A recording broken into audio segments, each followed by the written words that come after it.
Okay, what's going on, kids? Welcome to another episode of the Itty Bitty Podcast. My name is Perry Phillips. Thanks for tuning in this week. If you've been liking the show, make sure to subscribe, rate, review, and again, as always, share, tell your friends, tell a friend to tell a friend, and get the word out about the show. If you haven't as well, make sure you check out Choice Nugs Only. That's the other show that I run. That's a weekly show. It's the same kind of show each week. We just kind of hang out, smoke out. So if you're into that type of thing, you can check it out. It's a lot more laid back. And usually we have a lot of different stories and shit to tell. So that one's kind of funny. So check that shit out if you haven't already. My guest this week was Shane from Cheap Home Grow. So we talk a little bit about the process behind, getting your own cannabis grow setup going at your home. So for anybody who's interested in cannabis or the process behind, growing it at home, this was definitely a fun episode for me. So I learned some stuff I didn't know. And again, as always, just remember this is not a podcast about how to grow pot at home. It is the Itty Bitty Podcast.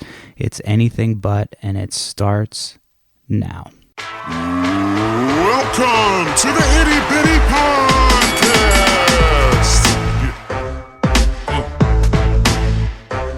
It's the Itty Bitty Podcast.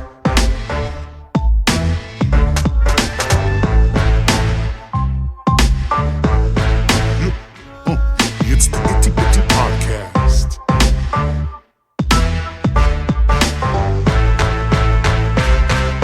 The Itty Bitty Podcast.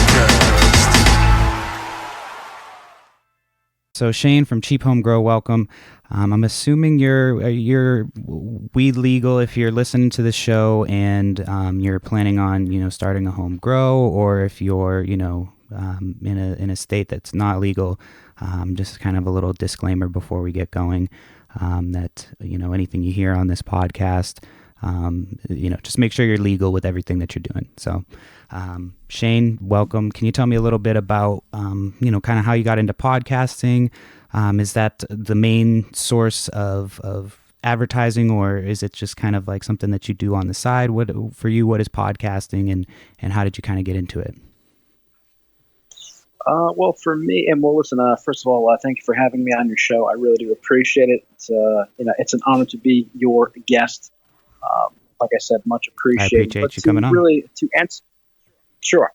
But to answer your question, how did I get into podcasting? I got into podcasting, as I say on my show, quite frankly, for selfish reasons. Because I wanted to teach myself how to grow cannabis. And, I went on YouTube. I've been online. I still go on YouTube, of course. And I picked up little tips and tricks, but I figured the best way to learn is to go out there and talk to cannabis growers. So I just basically one night I'm like, fuck it. I'm going to, hit up random growers on Instagram. I'm going to ask them my growing questions, and I'm going to learn from them, and I'm going to put my education online in the form of a podcast. And quite frankly, that's how it all started. Nice. So what's kind of your relationship with cannabis? Are you an active cannabis user, or are you just somebody who enjoys the grow, or somebody who formerly smokes? What's your relationship with cannabis? I am a grower. I really enjoy the process of growing from seed to harvest, and also as a full disclaimer, I'm not the best grower in the world. However, I've gotten a lot better since starting my podcast. I talk to some really, really smart growers, some really intelligent guys on a weekly basis. And because of them, I've become a much better, a much more competent grower. But really, my relationship with cannabis was one that was, I guess you can say it started out of a sense of curiosity. And I wanted to learn how to grow. And, I've accomplished that goal. I am, as I said, I am continuing to, to become a better grower as the days weeks and months pass, I'm getting better and better at my craft. But quite frankly, I, in addition to growing, I also enjoy producing shows and producing podcasts. To me, that's a lot of fun. It's just as fun as growing. And while I certainly still grow, I've been, if you're familiar with any one of my shows, I've been producing more and more shows, and that to me is certainly a very enjoyable aspect of my journey so far. So I was listening to one of your recent episodes. I think it was a couple episodes ago about the concentrates and, some of the dangers associated with not only, ingesting certain concentrates, but also extracting and creating your own concentrates. And you had said that you had a few podcasts on that. So how many shows do you actually produce? Well, yeah, just as a legal disclaimer, I don't, that show, it's, I'm not a lawyer, but, just be, always be careful, when you're growing, when you're extracting, so on and so forth. But I mean, how many shows have I produced in total?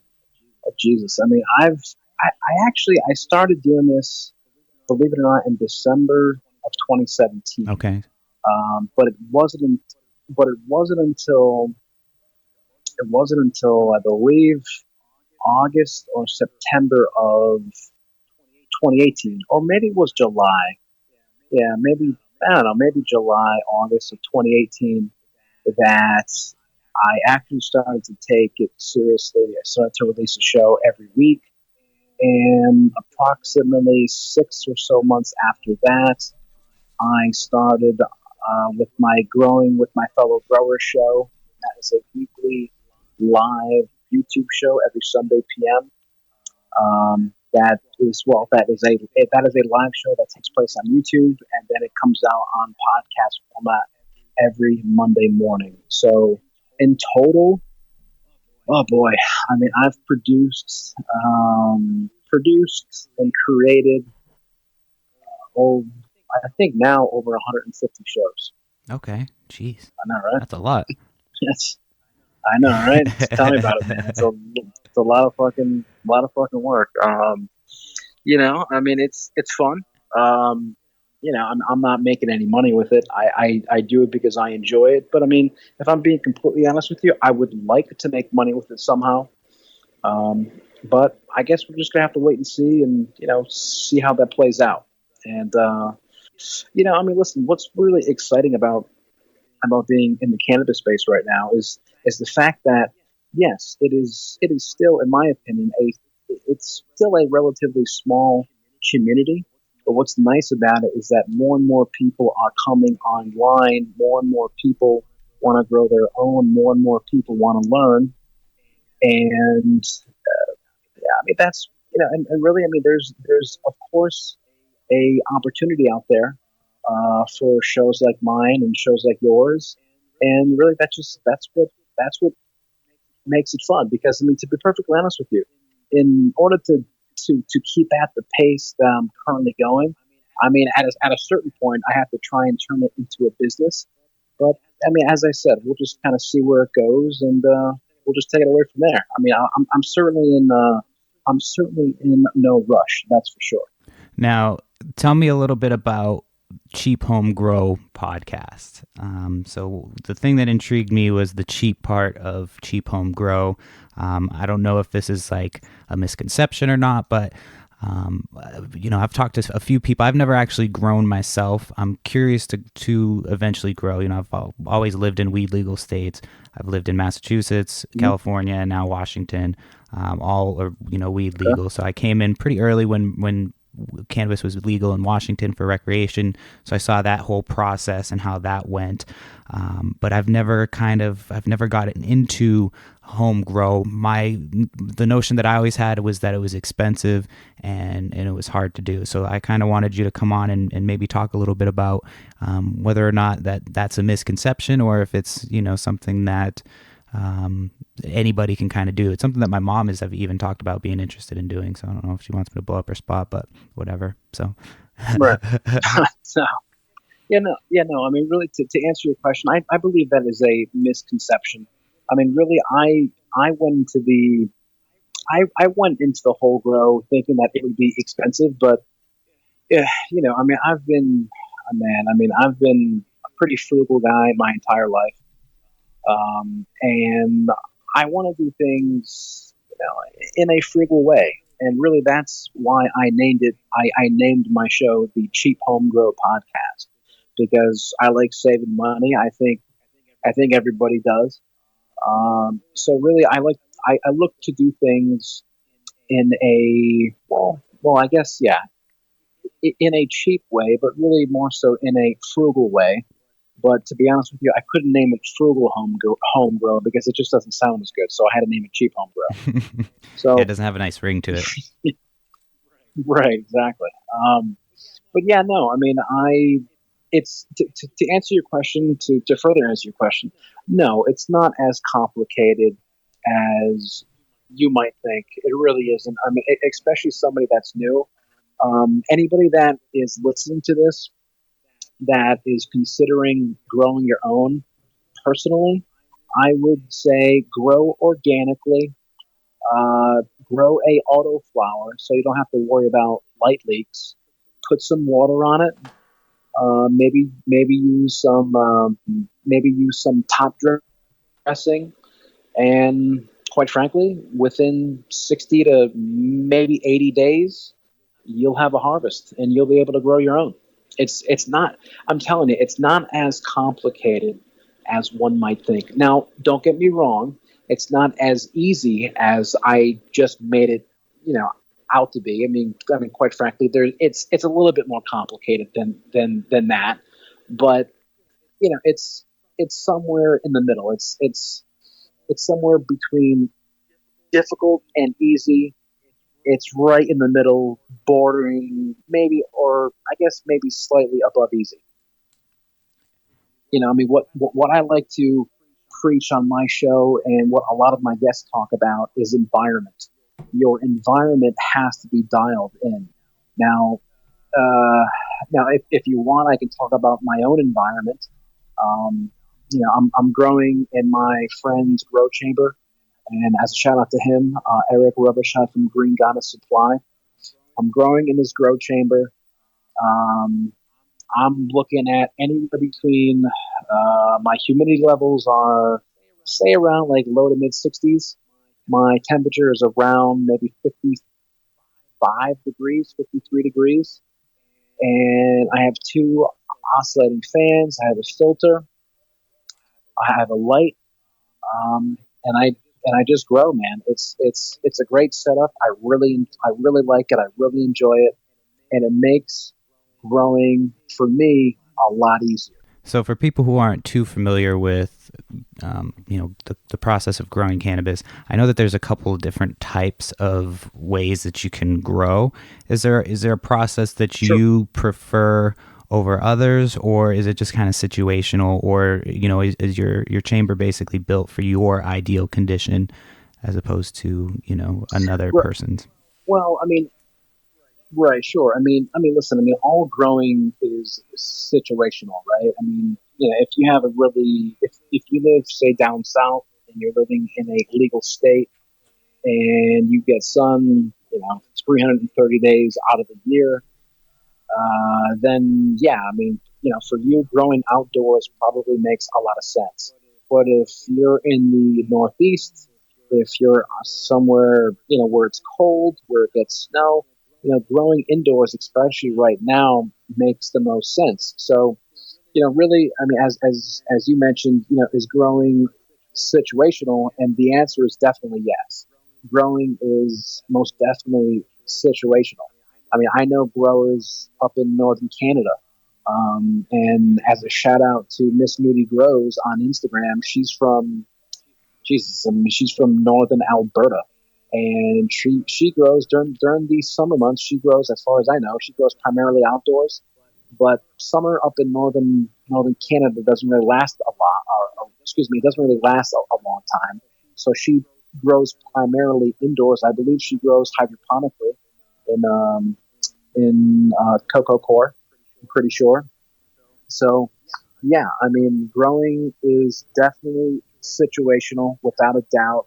But in terms of my grow, in terms of my environment, personally, that's what I'm most comfortable with. I'm most comfortable with growing in the environment that I'm currently growing in, that being indoors in a grow box.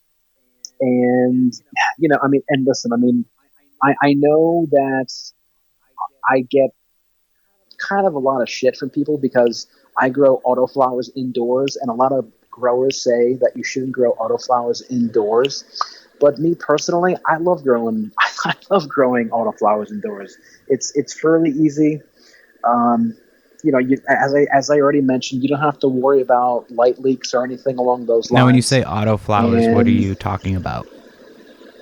well, autoflowers. There's two basically main types of cannabis. You have autoflowers and you have photoperiod. Now, photoperiod are a type of cannabis plant where you have to basically flip in terms of growing from vegetative state to flower, and you flip that plant. You can. I mean, one nice thing about growing photo periods is that they can be in veg for as long as you want. That's one great thing about photo period plants. So if you screw up in your grow, you can veg for a long, long time. But once that period is up, you flip it. It goes into flower, and then after flower, you can harvest your plant, and that's growing with photoperiod. Whereas growing with autoflowers, that cycle, that growing cycle, that veg and that flower cycle, you have no control over. Absolutely zero. And that's why, quite frankly, a lot of people don't want to grow autoflowers because they have no control. Of which, I mean, that's certainly a negative when growing autoflowers, and you also can't clone them. But that's a whole other topic. But with autoflowers, you can't really control the plant as much as you can with photoperiods. And really, I mean, that's the main difference between photoperiods and autoflowers. I know maybe you were looking for a little bit more of a scientific, um, I guess, answer, but I'm not a scientist. No, I was just curious. I had uh, never heard that phrase before, so that's why I was just kind of curious. So thanks for expanding Sure. on that. Man. What initially drew you to growing then? When did that Right. start? Well, I mean, I wanted to, as I already mentioned, I wanted to save money, and I mean, really, that's why I wanted to So grow. that was And it was also, I mostly just mean, financial.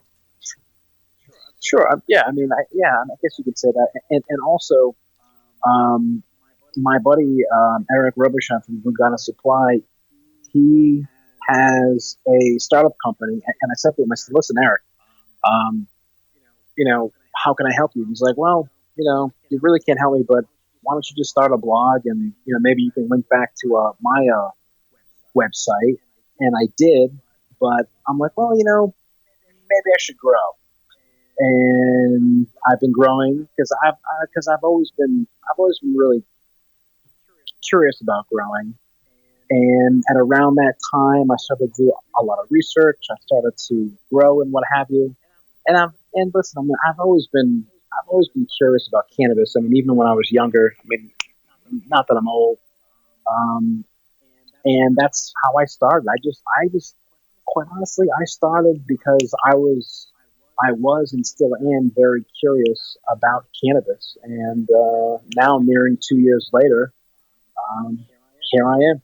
Nice. So I actually had a conversation with a friend of mine on the podcast a few episodes back, and he was a real estate agent. And one of the things he was talking about, we got into, was he was a real estate agent in Massachusetts, and we talked a little bit about legal cannabis popping up in Massachusetts and kind of what it entailed. And he was telling me that if you were to take your grow and go legal, it's really hard who gets to do that. They're kind of being really restrictive about that. So I don't know if you've ever considered legally growing, or I don't know I mean, not legally growing, but you know what I mean, like growing for a collective or something like that. Growing, you mean like, well, I mean, Or selling to retail. Right. Yeah, selling to retail. Like, you mean growing in a commercial way? Correct. Yeah, like when in Washington State recently, a couple years back, when they legalized recreationally, you started seeing all these new companies and farms popping up left and right, and they would have their own brand and their seal. And so if you ever had that opportunity, if that would be like something that you were moving towards, or if you're just strictly, smoking just enough to, or growing just enough to smoke, rather. No. Well, I mean, would I consider growing commercially? I guess I would. I mean, at this point, sure. If an opportunity like that ever came across my table, sure. I certainly wouldn't. I wouldn't rule it out. I mean, to be perfectly upfront with you, that's never happened to me. I mean, that's never been. That's that type of opportunity has never come across my table. But that's not to say that I won't. I won't take advantage of that if it does come across my table in the near future. But to be perfectly honest with you, I am focusing on home grow. That's my current niche, pretty much. I mean, don't get me wrong. I deviate from that niche a little bit from time to time, and also as a full disclaimer, not everything that I talk about on my podcast is quote cheap, but I mean, as of right now, I'm just quite frankly, I'm doing my own thing. And I'm enjoying myself, and as long as it's fun, as long as I'm having a good time, as long as people are getting something out of it, then so be it. So now, you're releasing podcasts? You said Tuesdays every week. Right. Yes, I release a show, the Cheap Home Grow podcast, every Tuesday morning, 8 a.m. Eastern Time, and I host a live show every Sunday evening, 7 p.m. Eastern on YouTube. And that show, that podcast I do on Sunday evening, I turned it into a podcast for Monday morning at 8 a.m. Oh, okay, cool. And so it's a YouTube show, and then I convert it afterwards. Nice. So the question I wanted to ask about show. Oh, go ahead. No, I was going to say, I mean, which is kind of a pain in the ass to do, but I mean, I do it, and it's fun, but it can be kind of a process. Well, if it's something that you enjoy doing, I mean, it's always going to be worth it in the end. Sure, absolutely. So my question was, since you release weekly episodes, what type of the episode I heard was like I said, the one about concentrates that you did recently. What type of content can people expect week in to week out? I know you said you don't focus, strictly just on cheap home grow ideas. Do you kind of give people a starter kit or not starter kit, but a starter jumping off point, and then go from there, or is it kind of just weekly, just different guests, and you kind of go topic by topic? Well, I mean, I'd like to think that I give people a jumping off point. Yeah, I mean, are the topics kind of all over the place? Sure, absolutely, man. I mean, it's cannabis, but we meaning I, my guest, and my panel, we primarily talk about growing indoors. Boy, I mean, we talk about everything. We talk about stress training. We talk about nutrients. We talk about growing organically. We talk about growing hydroponically. We talk about lighting. I mean, we talk about everything that you can possibly think of regarding growing your own. And really, I mean, that's in terms of topic. That's where my topics are. Yeah, I mean, and listen, I mean, there's, one thing about talking about growing is that, I can ask the same question to 10 different growers and get 10 different answers. And 10 of those answers, none of them are wrong and they're all right. So even though I oftentimes ask the same exact questions, but I'll get a whole new take on, say, growing organically that hasn't been talked about in my past shows. Then I'll release it, and the people that listen to the show like it because it's a whole new take. So for me, I mean that's really what my show, the Cheap Home Grow podcast, and really every show is all about. It's giving people a new viewpoint, a new take, a new way of consumption regarding growing their own. So, kind of switching up subjects a little bit here, we kind of go all over the place on the Itty Bitty Podcast, but I heard recently, I don't know if I misheard, but I had heard something about them talking about it, something about federalizing or federally legalizing cannabis. I don't know if it was had any like wind beneath its sails or anything like that, but I don't know if you had heard anything about that and how you perceive things kind of moving forward as far as cannabis goes. I know cannabis is only getting stronger, and there's still some it's not legal everywhere, so there's some gray areas. But where do you kind of foresee the future going as far as cannabis goes, as far as strengths and as far as like legalization goes? Well, as far as legalization, I think it's only a matter of time before it gets federally legalized, or really if it gets descheduled. I think that's only a matter of time, really. So I guess we'll see where that goes. Now, I mean, I know there's a certain political side to it of which I don't want to talk about. I really don't want to get into that.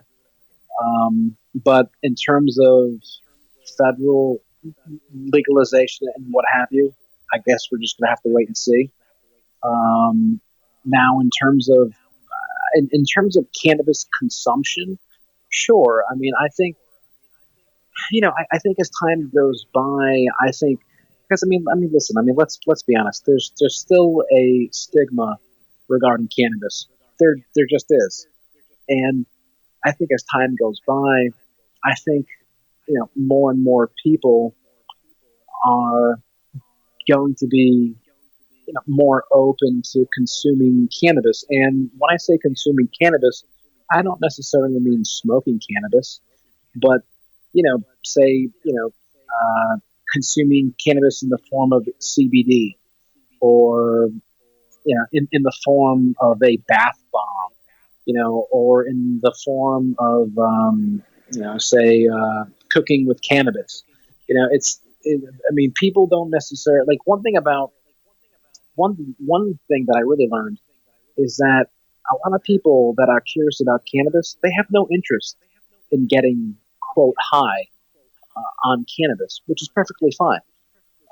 However, they want to use it for medicinal purposes, which I think is the biggest opportunity, especially right now. Like if you're a cannabis brand, if you're selling something, I think that's probably where you should focus on. But I mean, really, I think I think in terms of cannabis, really, I know this sounds cliche to say, but I think the future is very bright for cannabis. Don't get me wrong; it's not going to be like hockey stick growth. There's going to be twists and turns, ups and downs, so on and so forth. But I think overall, the projection for cannabis is one that points up. Yeah, it would be nice to be able to go to like, a place like a bar, or not necessarily a bar, but that type of setting where you can go and smoke cannabis and it's legal, and it's not looked at as something that's wrong or illegal. There's actually a place out in Washington here. I don't know if it's still in existence, but I can't remember the name of it, but they basically had a little bar where you could still smoke. I think you could smoke cigarettes in the regular bar, and you could drink there. But then they had a little club where you go up these stairs, and you had to be part of this club, I believe is how it worked. And you could smoke weed in there. And I believe they tried to shut him down. I don't know if they finally ever were able to shut him down, but he gave no fucks about letting people smoke weed in his place, and they just kind of labeled it as a club, and that's how he said he got around it. But I don't know if I should probably do a little bit of research on that and see if he's gone out of business by now. But yeah, they kept trying to shut his ass down, and he kept letting people smoke. Right. Yeah. Well, yeah, I think, I mean, I'm not familiar with the Washington laws, but out here, and again, I'm not overly familiar with the laws out here either, but I think if you classify yourself as some sort of club or some sort of social club, and that allows for some form of cannabis, I think it'd be okay. I think. I mean, again, I'm not a lawyer, but I think that's how it is out here as well. I think. I'm not entirely sure though. Yeah, I know they were trying real hard to shut him down, so I know he was fighting real hard to be able to keep it to where you could smoke weed there. So we went there once to try it out, and we got sketched out and left after a couple minutes. It was kind of a sketchy bar too, so really? I'm not going to blow up their spot. I can't remember. Yeah, it was like a sketchy dive bar, and we went and just kind of got that feeling like, even if I can't smoke weed in here, do I really want to? Right. So, right. So you mentioned just a couple minutes ago, going back to one of the things you'd said about, how there are different ways that people can kind of administer cannabis. You can ingest it, you can smoke it, you can vape it. There's all different types now. And one of the ways that I recently tried, not too recently, but a few months back, was RSO. And I know you just talked about RSO on the episode you had about concentrates. I have a little story that I'll tell in a minute about the concentrates, but about RSO rather. Do you have any experience with RSO? And do you have any insight into Rick Simpson oil? To be perfectly honest with you, no. I've never tried RSO. I've never. No, I mean, I know a lot of people that do, but no, I have no experience with Rick Simpson oil at all. However, I would be curious to know what your story is about. So I've been an active cannabis user for a long time. I mean, I'd work out, do all my stuff, and I get through the day. I'm somebody who likes to smoke weed, smoke cannabis throughout the day, and I can function. So I've been smoking for a long time. My tolerance is a little bit higher. When I smoke, it's not to get stupid or to get, super high. It's just kind of to maintain a level throughout the day. Sure. That said, an ex-coworker of mine had recommended trying RSO because I had mentioned that edibles don't really have an effect on me. I can take a high dose of edibles, and the most it'll make me do is pass out. It's rare that I'll take an edible that will make me feel any type of effect from it, but usually it just makes me pass out, so I'll take them before bed. But I attempted to take some RSO before seeing Avengers, the new Avengers Endgame movie, and it basically gave me like a weed panic attack almost, is what it felt like. Okay. I've never experienced that before in my life. It was almost like, I've probably told this on the podcast before, so I apologize, but you've never heard this story, but it almost felt like I was, I had to check to make sure I was breathing, and then it kind of felt like I was almost dying. I had another person kind of say the same thing to me as well. It didn't feel like I was, not able to breathe, but it was almost like I had to keep reminding myself to breathe. My arms kind of got numb, so that I was checking to make sure that I didn't have a heart attack or was having a stroke. I had to have my wife drive the car home, and mind you guys, I'm a huge cannabis user, and so that was like my one and kind of only experience with RSO was after that. And I had taken like a half a gram or something, or whatever the little syringe measurement out was that they sell them to you in little syringes in the store, and you just kind of put it out. I usually put it and freeze it in a little ball, and just kind of swallow it without getting stuck to the inside of my mouth. But I just did that small amount, and yeah, it was, and then once the panic attack kind of subsided, I was higher than I think I've been off an edible ever. Can you hear me? Yep, I can hear. Sorry, it. Yep. Where did we get cut out there? I think you were telling me about your RSO story. Yeah. So did you hear, what part did you hear any of that? I don't know where you got cut out. Yeah, okay, you heard that whole story. Right. Pretty much, yeah. The whole thing. Okay. Maybe the last 10 seconds. But yeah, so I just had never had that happen before ever. It was just kind of one of the most trippy things. And I just said at the end that like once it had subsided, the panic attack feeling, it kind of, I was more stoned than I had been in a long time. Oh shit. Jesus. So I just had never had anything like that happen. It was really weird. Wow. Okay, well, I mean, listen, I mean, that's the interesting about cannabis, right? I mean, and not everybody has the same reaction to the same or to a similar dose of cannabis. So, you know, I mean, if your reaction is that over the top, perhaps, you know, I'm not a doctor, but perhaps you shouldn't do it, or maybe, you know, take less in the future. That was like my first and last time for sure. Right, exactly. for at least a while, yeah. Sure. But yeah, and again, whoever told me didn't really tell me to take just a smaller amount. And even though I took a small-ish amount, there was definitely, I could probably take a smaller dose. But cool. So yeah, that was just a quick side note. I had heard that on the podcast I was listening to, so I wanted to get your take on that and see if you had anybody else have that similar experience or not. But I mean, as I said, I mean, I'm not overly familiar. I mean, I know what RSO is. Right. But do I know anybody that's had that similar experience? Quite frankly, off the top of my head, probably not. If I listen to a few of my other podcasts, I can probably say, oh yeah, that person talked about that. But I would have to listen to quite a few to try and shed some light on that answer. And as of right now, I really can't do that, man. Oh, no worries. I figured I would ask. It's not something that everybody really knows too much about. So sure. I figured I would just ask you about it. Absolutely.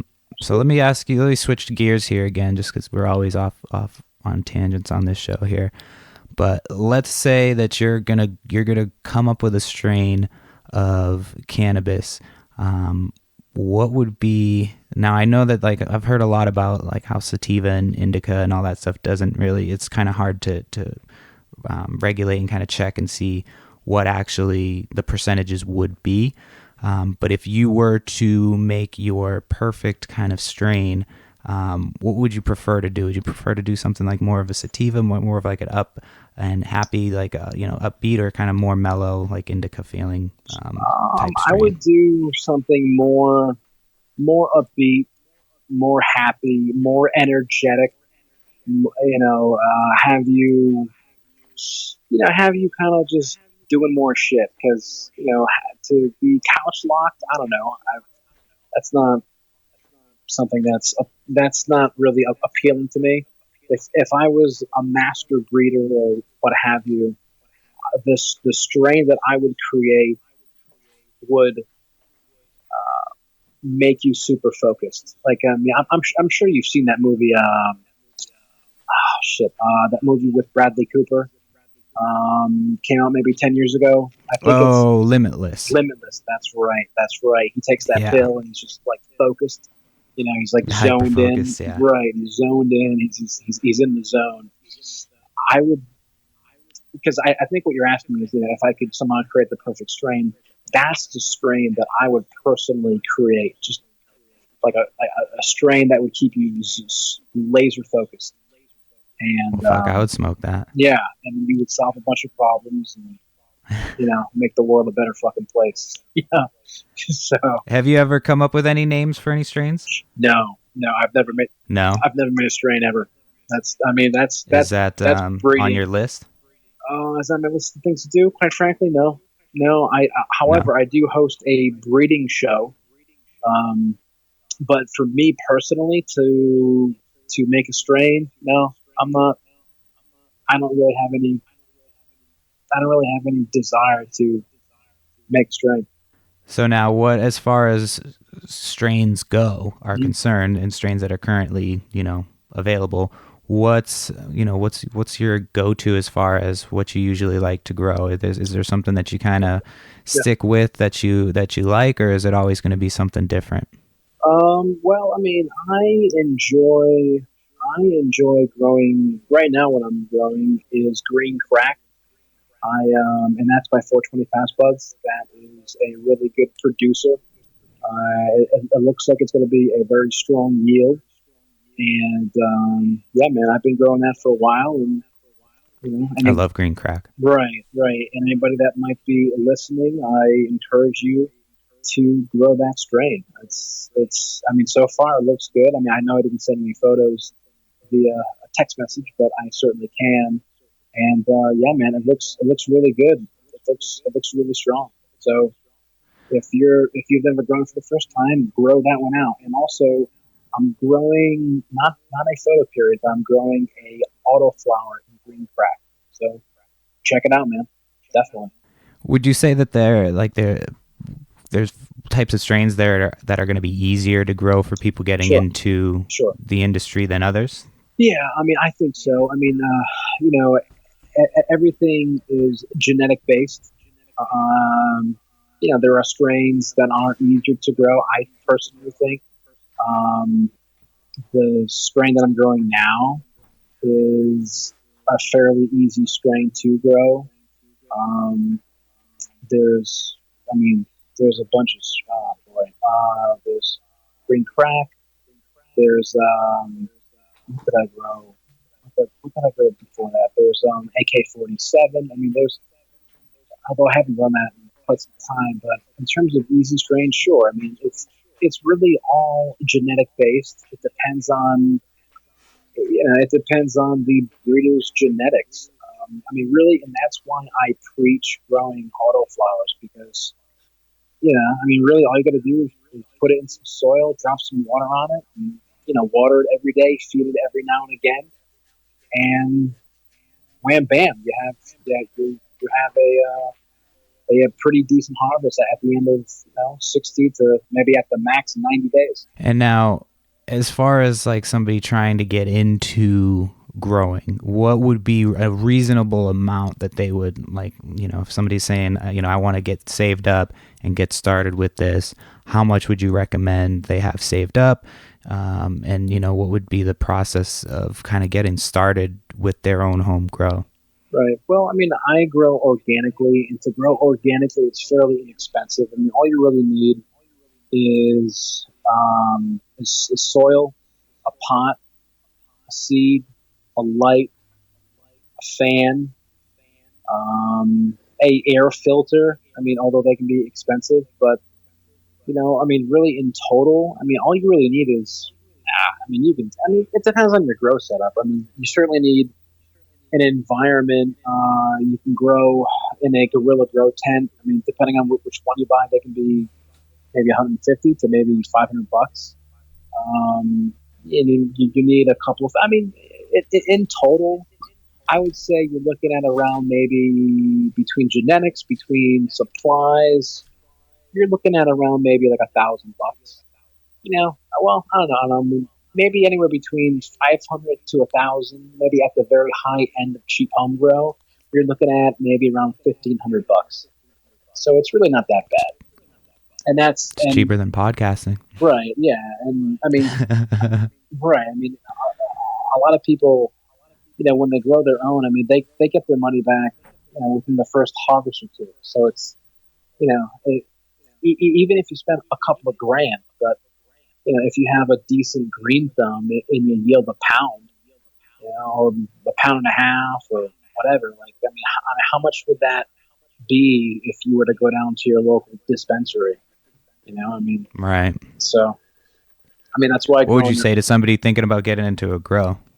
Well, if you're thinking about getting into a grow, then you should listen to my show.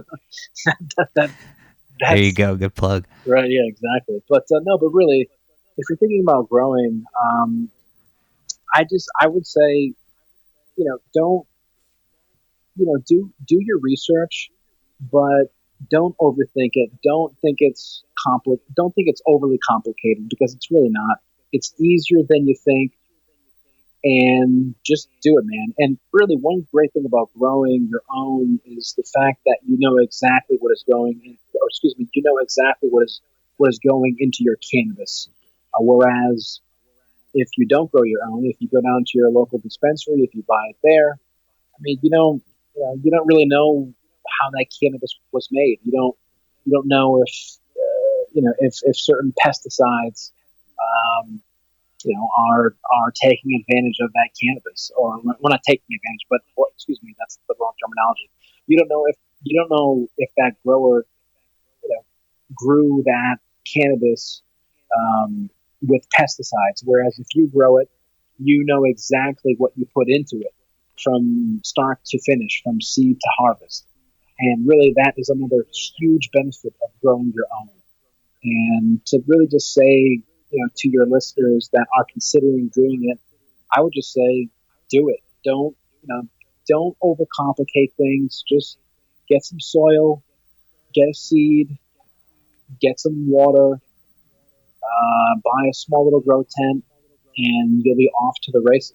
So as we start to get ready to wrap it up, just wondering if you've got any interesting stories or anything just from your time, growing cannabis, or your, any cool cannabis stories that come to mind, since we're kind of on the subject. Right. Cannabis stories. Well, let me see. I mean,